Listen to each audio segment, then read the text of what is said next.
Hello friends, welcome to Ramesh TNPSC academy. இன்றைக்கி நம்ம இந்த வீடியோவில் என்ன பார்க்க போகிறோம்னா, குப்தர்கள் அதான் பார்க்க போகிறோம். இந்தியன் ஹிஸ்ட்ரியில் குப்தர்கள் வந்து ரொம்பவே ஒரு இம்பார்ட்டண்டான டாபிக், அதே சமயம் ரொம்ப ஈஸியான டாப்பிக்கும் கூட. ஏன்னா இப்போ வந்து நீங்கள் பார்த்தீங்கன்னா, ஏற்கனவே நீங்கள் வந்து கில்ஜிஸ் அதெல்லாம் பார்த்துருப்பீங்க. கில்ஜிஸ், டெல்லி சுல்தான் பார்த்துருப்பீங்க. அப்புறம் வந்து சவுத் இந்தியன் கிங்ஸ்லாம் பார்த்துருப்பீங்க. அதில் வந்து நிறைய பேரை படிக்கிற மாதிரி இருக்கும். ஆனால் குப்தர்களை பொறுத்த வரைக்கும் நம்ம மோஸ்ட்லி வந்து பார்த்திங்கன்னா ஒரு 4லேருந்து 5 கிங்ஸை பற்றி தெரிஞ்சாலே மோஸ்ட்லி கவர் பண்ணிடலாம் லெசனை. அது மட்டும் இல்லாமல் இவங்களோட நிர்வாகங்கள், கல்வெட்டுகள், இலக்கிய சான்றெல்லாம் பார்த்தாலே போதும். ஸோ ரொம்பவே ஈஸியான டாபிக். அதே சமயம் கொஷின் ஏரியாவை பொறுத்த வரைக்கும் குப்தர்கள்லேருந்து நிறைய கொஷின்ஸ் கேட்பாங்க. ஸோ குப்தர்கள் டாப்பிக்கை நம்ம வந்து 2 பார்ட் வீடியோவாக நம்ம பார்க்க போகிறோம். இப்போ ஃபஸ்ட்டு லெசன்ஸை நம்ம கவர் பண்ணிடுவோம். குப்தர்கள் இவங்களுடைய காலம் அப்படின்னு வந்து பார்த்திங்கன்னா கிபி 300லேருந்து 700 வரைக்கும் இவர்களுடைய காலமாக இருக்குது. ஏறத்தாழ 400 ஆண்டுகள் இவர்களுடைய காலமாக இருக்குது. இந்தியாவின் பொற்காலம் அப்படின்னு சொல்கிறது யாருடைய காலத்தை தான்? இந்த குப்தர்களுடைய காலம்தான். சரிங்களா? நிறைய பேர் அப்போ யோசிப்பீங்க, பொற்காலம்னா மக்கள் எல்லாருமே வந்து சந்தோஷமாக வச்சுருந்தாங்களா அப்படின்னு கேள்வி வரும். ஆனால் அவங்க என்ன சான்று கொடுக்குறாங்க, காரணம் என்னன்னு வந்து பார்த்திங்கன்னா, இவர்களுடைய ஆட்சி காலங்களில் வந்து பார்த்திங்கன்னா இந்தியாவில் இலக்கியங்கள் சிறப்பாக இருந்துச்சு. சிற்பக்கலைகள், கட்டிடக்கலைகள், அப்புறம் வந்து பார்த்திங்கன்னா இந்த வானவியல், இந்த ஸ்பேஸ் சம்மந்தமாக அது சம்மந்தமாக இதெல்லாம் சிறப்பாக திகழ்ந்தது அப்படின்னு சொல்லுவாங்க. வானவியல்லாம் சிறந்து திகழ்ந்துச்சு. அதனால இந்தியாவை வந்து பார்த்திங்கன்னா இவர்களுடைய ஆட்சி காலத்தை வந்து இந்தியாவின் பொற்காலம் அப்படின்னு வந்து சொல்கிறாங்க. அது இல்லாமல் நிலப்பரப்புத்துவம் அப்படின்னு ஒன்று இருந்துச்சு. இந்த பெரிய ஜமீன்தார்களுக்கான இந்த ஒரு விஷயம் இருந்துச்சு, இந்த பிரதிநிதித்துவம் இருந்துச்சு. ஸோ அதனால் ஜமீன்தார்கள் எல்லாமே இவர்களுடைய ஆட்சி காலத்தில் செழிப்பாக இருந்தாங்க. அதனால வந்து இந்தியாவின் பொற்காலம்னு கருதப்பட்டுச்சு. ஆனால் ஏழைகள் வந்து துன்பப்பட்டாங்கன்னு தான் குறிப்புகள் இருக்குது. ஸோ அதனால் இந்தியாவின் பொற்காலம் குப்தர்களுடைய ஆட்சி காலமான கிபி 300லேருந்து 700 இந்தியாவின் பொற்காலம் அப்படின்னு ஆர்எஸ் சர்மா அவர்கள் அவங்க குறிப்பிடுறாங்க. சரிங்களா? இந்த கூற்றை குறிப்பிட்டவங்க ஆர்எஸ் சர்மா. இப்போ வாங்க லெசனுக்குள்ளே போகலாம். இந்த குப்தர்கள் இவங்க வம்சத்தை முதல்ல தோற்றுவித்தது யார் அப்படின்னு பார்த்திங்கன்னா ஸ்ரீகுப்தர். இவர் தான் முதல் குப்தர். சரிங்களா? குப்த அரசர். இவருமே பார்த்திங்கன்னா இவங்க ஒன்றும் அந்தளவு ஒரு பெரிய ராஜ வம்சத்தை சேர்ந்தவங்க அப்படிங்கிற மாதிரிலாம் இல்லை. சாதாரண குடும்பத்தை சேர்ந்தவங்களாக தான் இந்த குப்தர்கள் இருக்காங்க. தளபதிகளாக இருந்து பின் அரியணையை பிடித்தவர்கள் அப்படிங்கிற மாதிரி தான் சொல்கிறாங்க. ஸோ இவங்க ஒரு சாதாரண குடும்பமாக தான் கருதப்படுறாங்க. அப்பேற்பட்ட குப்த வம்சத்தை தோற்றுவித்தது யார் அப்படின்னு பார்த்திங்கன்னா ஸ்ரீகுப்தர். இவர் தான் ஃபஸ்ட்டு குப்தர். சரிங்களா? இவருடைய மகன் ஒருத்தர் இருக்கார். பெயர் பார்த்திங்கன்னா இவர் கடோத்கஜர் அப்படின்னு சொல்கிறாங்க. மகன் கடோத்கஜர். இந்த ஸ்ரீகுப்தருக்கும் கடோத்கஜன் 2 பேருக்குமே மகாராஜா அப்படிங்கிற பட்டமும் இருக்குது. இது ஒரு முக்கியமான டேட்டா. மகாராஜா என்று அழைக்கப்பட்டவர் யாருன்னா ஸ்ரீகுப்தர். இது அவருக்கு கொடுத்த பட்டம். அதன் பிறகு முக்கியமான ஒரு அரசாக வரவர் யாருன்னா தான் சந்திரகுப்தா 1. அவர் தான் முதலாம் சந்திரகுப்தர். இவருடைய காலத்தில் முக்கியமானதான 3 விஷயங்கள் நம்ம முக்கியமாக பார்க்கணும்.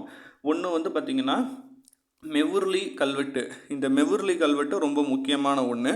ஏன்னா இது இரும்பு கல்வெட்டு. சரிங்களா? இந்த இரும்பு கல்வெட்டு இன்றைக்கு வரைக்குமே துருப்பிடிக்காமல் இருக்குங்கிற குறிப்போடு இருக்குது. ஸோ இந்த மெவர்லி கல்வெட்டு யாருடைய காலத்தை சேர்ந்ததுன்னா சந்திரகுப்தா 1 காலத்தை சேர்ந்தது. மெவுர்லி கல்வெட்டு சந்திரகுப்தா 1. இது ஒரு முக்கியமான விஷயம். அது மட்டும் இல்லாமல் கனசங்கமான லிசாவி அப்படிங்கிற ஒரு கனசங்கம், ஒரு பெரிய இனக்கூட்டம். சரிங்களா? கனசங்கம்னா ஒரு பெரிய இனக்கூட்டம். அந்த இனக்கூட்டத்துடைய இளவரசியை இவர் கல்யாணம் பண்ணுறாரு. குமாரதேவியை இவர் கல்யாணம் பண்ணுறாரு. இதை இந்த கல்வெட்டில் ரொம்ப பெரிய விஷயமாக ஒரு அச்சீவ்மெண்ட் மாதிரி இவங்க கருதுகிறாங்க. ஒரு சாதாரண குடும்பத்திலேருந்து பெண் எடுத்தது இளவரசியை மனம் முடித்தது ஒரு அரச குடும்பத்தில் மனம் முடிச்சிருக்காங்க சந்திரகுப்தா 1. ஸோ இதை அவங்க ரொம்ப பெரிய விஷயமாக சொல்கிறாங்க. லிசாவி ஜனசங்கம். சரிங்களா? லிசாவி கனசங்கத்தில் இளவரசி குமாரதேவியை மனம் முடிக்கிறாங்க. இவருக்கு அது மட்டும் இல்லாமல் இவருக்கும் மகாராஜாங்கிற பட்டம் இருந்தாலும் அதோடு சேர்த்து அதிராஜா. சரிங்களா? அதிராஜாங்கிற பட்டமும் இந்த சந்திரகுப்தா 1க்கு பார்த்திங்கன்னா ஒரு பட்டமாக இருக்குது. அதிராஜா என்று அழைக்கப்படுபவர் யாருன்னா சந்திரகுப்தா 1. சரிங்களா? ஸோ இப்போ அடுத்து பாருங்கள். அடுத்து டிஎன்பிஎஸ்சிலே ரொம்ப முக்கியமான ஆள் யாருன்னா இந்த சமுத்திரகுப்தா தான். இந்த சமுத்திரகுப்தாவுக்கு தான் அவ்வளோ கொஷின்ஸ் கேட்பாங்க. சமுத்திரகுப்தா தான் ரொம்ப ரொம்ப முக்கியமான ஒரு ஆள். அதில் விஷயம் என்னான்னு பார்த்திங்கன்னா இப்போ எப்படி அவருக்கு மேசூர்லி கல்வெட்டு பார்த்தோம், அதே மாதிரி இவருக்கு அலகாபாத் கல்வெட்டு. சரிங்களா? இவருக்கு அலகாபாத் கல்வெட்டு சொல்லுவாங்க. பிராயங்க் அப்படின்னு சொல்லுவாங்க. அதை பிராயங்க் அலகாபாத் கல்வெட்டு இவருடைய காலத்தை சேர்ந்தது. இந்த கல்வெட்டை தொகுத்தது யாருன்னு வந்து பார்த்திங்கன்னா ஹரிசேனர். சரிங்களா? இந்த ஹரிசேனர் யாருன்னா சந்திரகுப்தாவுடைய படை தளபதியாக இருந்திருக்காரு. சரிங்களா? இதில் என்ன சொல்லியிருக்காங்கன்னா 33 வரிகள் இருக்குது சமஸ்கிருத மொழியில். நாகரி அப்படிங்கிற ஒரு இதில் வந்து இவங்களை பற்றி, இவங்களுடைய சிறப்புகளை பற்றி அதில் கொடுத்துருக்காங்க. 33 வரிகள் இருக்குது சொல்கிறாங்க. சரிங்களா? அது மட்டும் இல்லாமல் தட்சிணபாதம் அப்படிங்கிற படையெடுப்பு. தட்சிணபாதம்னா என்னன்னா, இது வந்து இவருடைய காலத்தில் நடந்த ஒரு படையெடுப்பு. பொதுவாக குப்தர்கள் எல்லாருமே வந்து வடக்க இருக்கக்கூடிய பகுதிகளை வந்து ஃபோக்கஸ் பண்ணிகிட்டு இருக்கும்போது இந்த தட்சிணபாதம் படையெடுப்பை சந்திரகுப்தா அவர்கள் வந்து மேற்கொள்கிறாங்க. இது வந்து தெற்கு பகுதி, வடக்கு பகுதி மட்டும் இல்லாமல் தெற்கு பகுதியில் அதிகமாக ஃபோக்கஸ் பண்ணி இவர் வந்து அங்கே படையெடுத்து வந்து ஜெயிக்கிறாரு. அதில் கிட்டத்தட்ட பார்த்திங்கன்னா சவுத் இந்தியா சைடு தென் பகுதிகளில் ஒரு 12 அரசர்களை, சிற்றரசர்களை இவர் வந்து ஜெயிக்கிறாரு. வடக்கே வந்து ஒரு 9 அரசர்களை இவங்க ஜெயிக்கிறாங்க. அதில் ரொம்ப முக்கியமான சவுத் இந்தியா கிங் யாருன்னா காஞ்சிபுரத்தில் இருக்கக்கூடிய விஷ்ணு கோபாலன் அவர்களை வந்து இவர் தோக்கடிக்கிறாரு. அதே மாதிரி வடக்கே வந்து பார்த்திங்கன்னா அச்சுதன், அப்புறம் வந்து பாணன் அப்படின்னு சொல்லிட்டு சிற்றரசர்கள் எல்லாரையுமே வந்து இந்த சந்திரகுப்தா அவர்கள் வந்து பார்த்திங்கன்னா தோக்கடிக்கிறாங்க. இது ரொம்ப முக்கியமான ஒரு இன்ஃபர்மேஷன். அது மட்டும் இல்லாமல் இந்த சந்திரகுப்தரை தான் வந்து சமுத்திரகுப்தாவை தான் வந்து பார்த்திங்கன்னா இந்தியாவின் நெப்போலியன் அப்படின்னு வந்து சொல்கிறாங்க. இந்த சமுத்திரகுப்தாவை தான் இந்தியாவின் நெப்போலியன் அப்படின்னு விஏ ஸ்மித் அவர்கள் வந்து குறிப்பிடுறாங்க. விஏ ஸ்மித் இந்தியாவின் நெப்போலியன் யாரை குறிப்பிடுறாங்கன்னா சமுத்திரகுப்தாவை தான் குறிப்பிடுறாங்க. இந்த சமுத்திரகுப்தா ஆதரித்தது யாரெல்லாம் ஆதரித்தாங்கன்னா இவருடைய ஹரிசேனர், இவருடைய படை தளபதியான ஹரிசேனரை வந்து இவர் ஆதரிச்சிருக்காரு. இவர் வந்து வைணவம் சார்ந்தவராக இருக்கிறாரு. அப்போ இதுலேருந்தே தெரியல ஒரு பிற மதத்துக்கும் வந்து முக்கியத்துவம் கொடுத்துருக்காரு. இவர் வந்து பார்த்திங்கன்னா அஸ்வமேத யாகம், அஸ்வமேதம்னா இந்த குதிரைகளை வச்சு செய்யக்கூடிய யாகங்களையும் இவர் வந்து செஞ்சுருக்காரு. அதுவும் இல்லாமல் இன்னொருத்தருக்கும் இவர் வந்து ஆதரவு தெரிவிச்சிருக்காரு. வசுபந்து, இவர் வந்து ஒரு புத்த மதத்தை சேர்ந்தவராக இருக்கார். ஸோ இவருக்கும் இவர் வந்து சமுத்திரகுப்தா வந்து ஆதரவு தெரிவிச்சிருக்காரு. இப்போ எப்படி போனதில் வந்து சந்திரகுப்தா 1க்கு வந்து மகாராஜா, அதிராஜா மாதிரி பட்டங்கள் இருக்கும், சமுத்திரகுப்தாவுக்கும் சில பட்டங்கள் இருக்குது. அந்த பட்டங்கள் என்னென்னா கவிராஜா அப்படின்னு வந்து ஒரு பட்டம் இருக்குது. அப்புறம் விஏ ஸ்மித் சொன்ன மாதிரி இந்தியாவின் நெப்போலியன் அப்படிங்கிற பட்டமும் இந்த சமுத்திரகுப்தாவுக்கு இருக்குது. அடுத்து நம்ம பார்க்க போகிற முக்கியமான அரசன் யாருன்னா சந்திரகுப்தா 2. ஃபஸ்ட்டு வந்து சந்திரகுப்தா 1 வராங்க, அப்புறம் சமுத்திரகுப்தா, அப்புறம் திருப்பி சந்திரகுப்தா 2 வந்துடுறாங்க. இப்போ சந்திரகுப்தா 2க்கு வந்து அதே மாதிரி சில பட்டங்கள்லாம் இருக்குது. விக்ரமன் அப்படின்னு இருக்குது, விக்ரமன், அப்புறம் விக்ரமாதித்யன், சிம்ம விக்ரமன், அப்புறம் வந்து பார்த்திங்கன்னா சாஹரி, அப்புறம் வந்து பார்த்திங்கன்னா தேவகுப்தன் அப்படின்னு இருக்குது, தேவராஜன் போன்ற நிறைய பட்டங்கள் யாருக்கு இருக்குன்னா சந்திரகுப்தா 2க்கும் இருக்குது. இவர் 2 பேர் தான், சமுத்திரகுப்தாவும் சந்திரகுப்தா 2வும் ரொம்ப முக்கியமான ஆட்கள். இவரை வச்சு தான் இந்த விக்ரமாதித்யன் வேதாளம் கதையோட நாயகன் யாருன்னா சந்திரகுப்தா 2 தான். சரிங்களா? இவர் வந்து பார்த்திங்கன்னா இவர் அதே மாதிரி சாகர் அப்படிங்கிற அரசரை வந்து ஜெயிச்சிருக்காரு. இது ரொம்ப முக்கியமான ஒன்று. அது மட்டும் இல்லாமல் ஜெயிச்சதுக்கப்புறம் நாக இளவரசியான குபேர நாகத்தை வந்து இவங்க வந்து கல்யாணம் பண்ணியிருக்காரு. சந்திரகுப்தா 2 வந்து கல்யாணம் பண்ணியிருக்காரு. இவருடைய மகள் தான், இவங்களுக்கு பிறந்த மகள் தான் வந்து பார்த்திங்கன்னா பிரபாவதி. சரிங்களா? பிரபாவதி இவங்களை வந்து பார்த்திங்கன்னா வகாட இளவரசனுக்கு வந்து கல்யாணம் பண்ணி வச்சுருக்காரு. இது எல்லாமே முக்கியமான ஒன்று. அது மட்டும் இல்லாமல் இவங்கள்ட்ட நவரத்தினங்கள் என்று சொல்லக்கூடிய 7 அறிஞர்களை ஆதரித்தது இவர் தான். 7 பேருமே ரொம்ப முக்கியம். ஒவ்வொருத்தர் ஒரு துறையில் சிறந்து விளங்கினாங்க. இதுவே நமக்கு மேட்ச் த ஃபாலோவிங் மாதிரி கேட்பாங்க. நவரத்தினம் என்று அழைக்கப்படும் 7 அறிஞர்களை ஆதரித்தது இவர் தான். ஒரு எக்ஸாம்பிள் 4 கொடுத்துருக்கேன் பாருங்கள். காரிதாசர், இவர் வந்து ஒரு புலவர். காரிதாசர் புலவர். அதே மாதிரி ஹரிசேனர், அலகாபாத், அந்த இதுக்கு உங்களுக்கு தெரியும். அப்புறம் வந்து பார்த்திங்கன்னா அமரசிம்மர், அகராதி, அப்புறம் வந்து தனவந்திரி, மருத்துவம், இப்படின்னு சொல்லிட்டு அது இருக்குது. நான் மேட்ச் த ஃபாலோவிங்கில் நான் எடுத்து கொடுக்குறேன். சரிங்களா? அது மட்டும் இல்லாமல் இவருடைய ஆட்சி காலத்துலலாம் பாக்கியான் அப்படிங்கிற பயணி வந்து வருகை கொடுத்துருக்காரு. இதெல்லாமே வந்து பார்த்திங்கன்னா சந்திரகுப்தா 2க்கு வந்து பார்த்திங்கன்னா ஒரு முக்கியமான இன்ஃபர்மேஷன். அதன் பிறகு பெரிய அளவில் ரொம்ப அரசர்கள் இல்லை. அதில் வந்து குமாரகுப்தர் வந்து கொஞ்சம் முக்கியமான ஒரு ஆள். இவரை வந்து பார்த்திங்கன்னா சக்கராதித்யர் அப்படிங்கிற பட்டம் இவருக்கு இருக்குது. இவர்கிட்ட பொதுவாக கேட்குற ஒரே கேள்வி என்னென்னா, இவருடைய ஆட்சி காலத்தில் தான் இந்த நாலந்தா பல்கலைக்கழகம் தோற்றுவிக்கப்பட்டுச்சு. மிக பழமையான பல்கலைக்கழகம் பீகாரில் இருக்குது.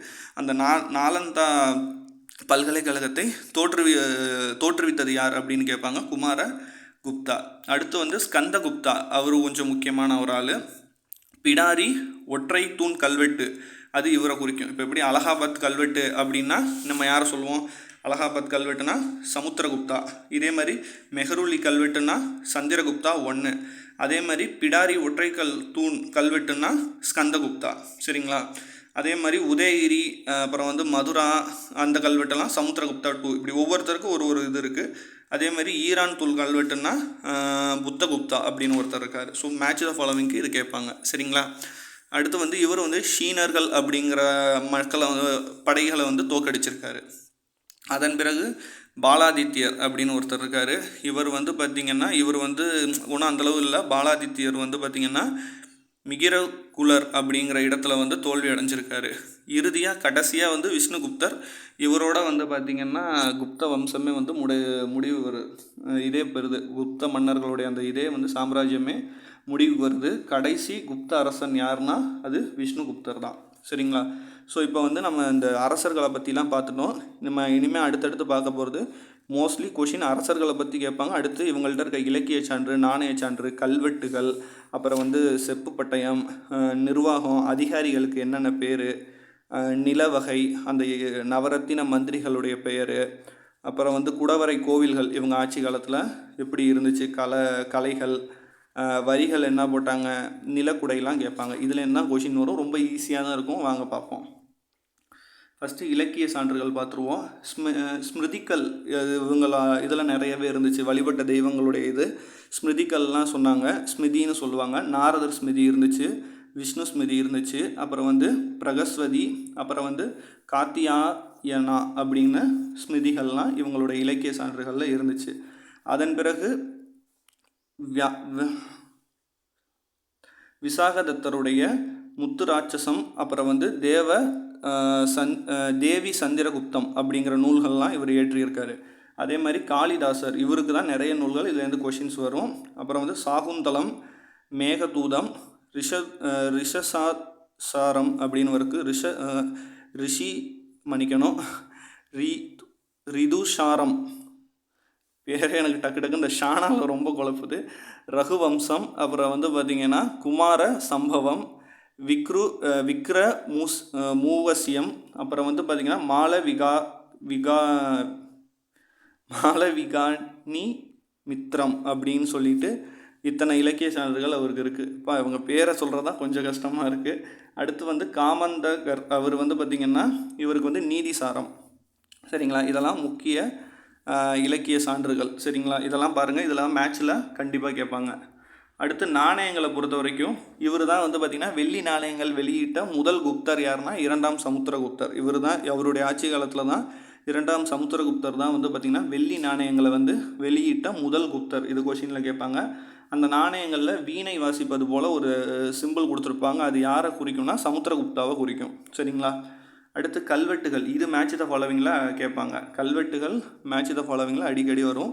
மேரூர்லி கல்வெட்டு, இது வந்து இரும்பு கல்வெட்டுன்னு சொல்லுவாங்க, இன்றும் துருப்பிடிக்காமல் இருக்குது. இது சமுத்திரகுப்தா 1.